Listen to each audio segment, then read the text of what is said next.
be anybody's children. I've got 3, by the way, if you're looking for any.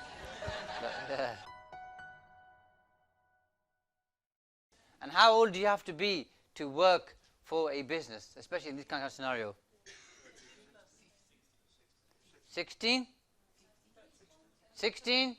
Anybody else? 13. Where did you get that figure of 13 from, Mark? Page 86. Good. So you've got to page 86 then. So if you're 13 or over, you can work and be paid. Of course, there's actors and all these other kind of types of people, young kids, okay, who can get paid as well, but that's a commercial arrangement. If it's you and your kids, if they're 13, you can pay them a salary commensurate of the work that they do. Okay, so I'm talking about 50 pence an hour, which isn't a bad idea, is it, Wendy? I'll count in a second. Do they have to be your own children? I'm not talking about finding grandchildren.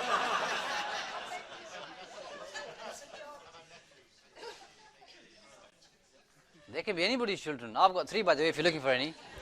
But, My question was going to be the same. Can I put my nephew in there? of course you can, yeah. You can put nephew there. So good flexibility. You can give some shares to your kids, okay. Give some shares to your partner. Give some income to your partner. And give some income to yourself. So this allows you to control it. So if you've got another business or you work elsewhere, depending on how much money you earn in that other business, you can then fluctuate how much money you earn through the LLP. Does everybody get that? Yeah? So today we're not talking numbers. I'm just talking concepts and principle. Yeah? So we do that. We can form a partnership with these two companies. There are some strict rules in terms of mixed partnerships and how you take money out. Because what people used to do is when LLPs came out, they started forming partnerships through an LLP, but they're individual. So when a limited company makes profit, it pays corporation tax at 19%. Okay, if you don't take the money out personally, you don't pay any further tax. So you only ever pay income tax when you take the money out. So you only ever pay corporation tax. When a sole trader, partnership, or an LLP makes profit, even if you leave all the money in the bank, you've got to pay income tax on it. Okay, that's the big difference. So you want to try and reduce your profit as much as you can in a limited liability partnership, because for tax purposes it's transparent. An LLP never pays tax. A limited company pays corporation tax. Okay, a partnership, the individual partners pay the tax. Yeah, so we want to try and reduce this as much as we can. So you want to get to an arrangement where you move as much income as you can over here,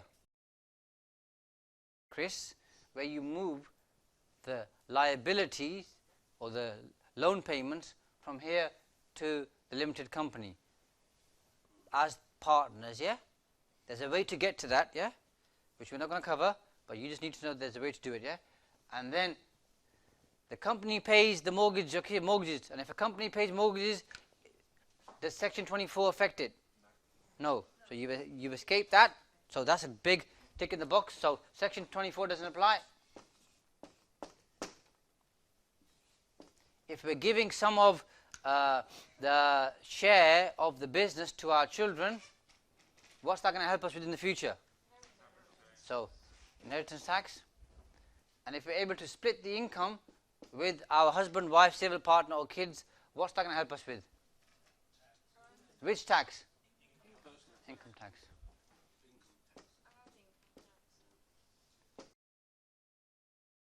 We saved to this structure here, and as Shania said, you can also run your car through that, or a car through that, or a number of cars through that, yeah, and other taxable benefits through a company, but through an LLP, they're not taxable. I'll come to you in a second. So the question here is, how much of but the real question here is, how much of the expense can be run through the company?